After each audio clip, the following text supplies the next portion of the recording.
Consumer protection act 1986 में पास हुआ था। उस समय ये परिस्थितियाँ ऐसी हुई थी कि जो रेगुलर सूट ही सीपीसी के अनुसार फाइल किया जाता था।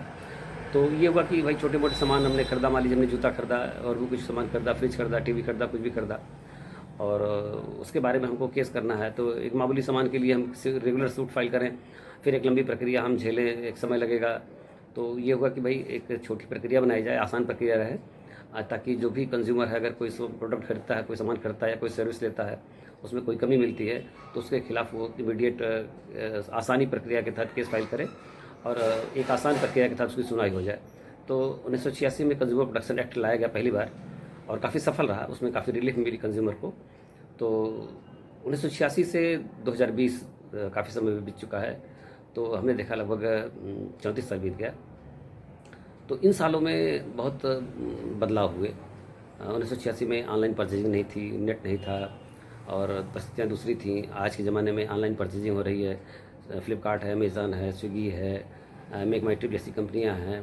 तो ये सब ऑनलाइन पेमेंट होता है, ऑनलाइन सारे काम हो रहा है। तो इन सबको भी दायरे में लाना ज़रूरी था और कुछ कमियां जो आ रही थी उस पुराने एक्ट में वर्तमान परिस्थितियों के लिहाज से उसको भी दुरुस्त करना था। तो इन सबको देखते हुए 2020 में एक नया उसमें संशोधन करके एक्ट लाया गया और ये लागू हो गया है आपका 20 जुलाई 2020 से लागू हो चुका है। तो इसमें जो मुख्य बदलाव किए गए हैं वो ये पहली बात तो ये है कि जो कंज्यूमर फोरम था, अब फोरम को हटा दिया गया है। अब इसका नाम फोरम नहीं रहेगा, अब इसका नाम आयोग बना दिया गया है इसको। तो अब इसका असर क्या पड़ा है? असर ये पड़ा है कि फोरम जब तक था तब तक जिला लेवल पे 2 मेंबर थे और एक प्रेसिडेंट था, 3 लोग मिलकर देखते थे डिस्प्यूट को, मैटर को। लेकिन अब जब आयोग बन गया है तो 4 मेंबर रहेंगे, एक प्रेसिडेंट रहेगा, फिर 5 लोग बैठ के देखेंगे इस आयोग में किसी भी डिस्प्यूट को। और इस डिस्प्यूट को सुनवाई का क्षेत्राधिकार पहले था कि जहाँ काज ऑफ एक्शन अराइज हुआ वहीं था, पहले कर सकते थे। अब यह है कि जहाँ से कंप्लेंट रहता है वहाँ से भी फाइल कर सकता है, या जहाँ वर्क फॉर गेन रह रहा हो, रिजाइड कर रहा हो, वहाँ से भी वो फाइल कर सकता है। तो जुरिडिक्शन बढ़ा दिया गया। इसके अलावा एक और तब्दीली की गई है कि जो पहले जिला लेवल की जो फोरम थी उसको सिर्फ 20 लाख तक की मैटर के सुनवाई का क्षेत्राधिकार था, अब उसको बढ़ा के जो जब से आयोग बनाया गया है 20 जुलाई सन 2020 से आयोग बनाने के बाद इसको 1 करोड़ तक की संपत्ति की मामले की सुनवाई का अधिकार दे दिया गया है। तो और स्टेट लेवल को 10 करोड़ तक, 1 करोड़ से 10 करोड़, 1 करोड़ से ऊपर 10 करोड़ तक, उसके बाद नेशनल को लिमिटेड पावर है। तो ये बदलाव किया गया है। अच्छा, अपील का पावर बढ़ाया, अपील का समय बढ़ाया गया है। मान लीजिए जिला लेवल पे कोई डिस्प्यूट डिसाइड हुई, फोरम आयोग ने डिसाइड किया और उसके खिलाफ अग्रिम पार्टी अपील करना चाहती है, तो पहले 30 दिन की मियाद थी कि 30 दिन के अंदर वो पार्टी अपील कर सकती थी, उसको बढ़ा के 45 दिन कर दिया गया है। ये चेंज किया गया है।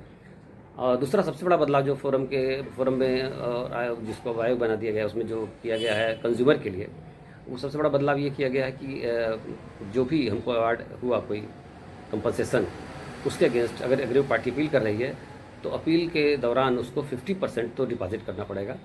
तो एक बहुत बड़ा फ़ायदा कंज्यूमर को हो गया कि मतलब अगर लोअर डिस्ट्रिक्ट लेवल से कोई डिस्प्यूट हुआ और डिसाइड हो गया तो उसके अगेंस्ट अगर अपील कर रही है अग्रिम पार्टी तो हमको कम से कम 50% तो हमको पेमेंट मिल जाएगा। तो ये एक बहुत बड़ा फ़ायदा हो गया है। उसके अलावा लिमिटेशन का जो पीरियड है कि जैसे हमारे साथ कोई घटना घटी उसके लिए हमको केस फाइल करना है तो लिमिटेशन 2 साल की है। 2 साल के अंदर हम केस फाइल कर सकते हैं। कोई भी घटना हमारे साथ, कोई हमने सामान परचेज़ किया और वो हमको हमारे साथ चीटिंग हुई तो उसके लिए हमको फोरम में केस करना है, तो जिस दिन से हमने परचेज़ किया सामान उस दिन से 2 साल के अंदर हम केस कर सकते हैं। लेकिन धारा 69 में है कि अगर कोई बोनाफाइड हम एक्सप्लेनेशन देते हैं डिले का कि हम नहीं कर सके 2 साल के अंदर, तो भी हम उसको दाखिल कर सकते हैं डिले कंडोनेशन के साथ। तो कुल मिला के ये नए जो चेंजेस हैं इसमें, जो ई कॉमर्स को, जो इलेक्ट्रॉनिक माध्यम से जो ऑनलाइन परचेजिंग हो रही है, फ्लिपकार्ट, अमेज़न, स्विगी या मेक माई ट्रिप से हम बुक करते हैं अपनी, या होटल ओयो से बुक करना, जो भी हम सारे बुक करते हैं और किसी सर्विस हम ले रहे हैं उसके लिए हमने बुक किया, ऑनलाइन बुक किया, ऑनलाइन हम उनमें पेमेंट किया।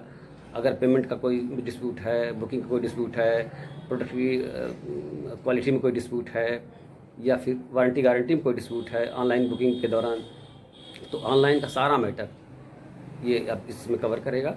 और बाकी जो अमेंडमेंट सारे हमने बता दिए वो सब अमेंडमेंट आप अप्लाई करेंगे तो इस लिहाज से देखा जाए तो ये एक ज़रूरी आवश्यक था, ये कंज्यूमर के हित में जब कर दिया गया है, इसका लाभ ज़रूर कंज्यूमर को मिलेगा और हम सभी लोगों को जानकारी होनी चाहिए, इसका लाभ उठाना चाहिए। थैंक यू, धन्यवाद।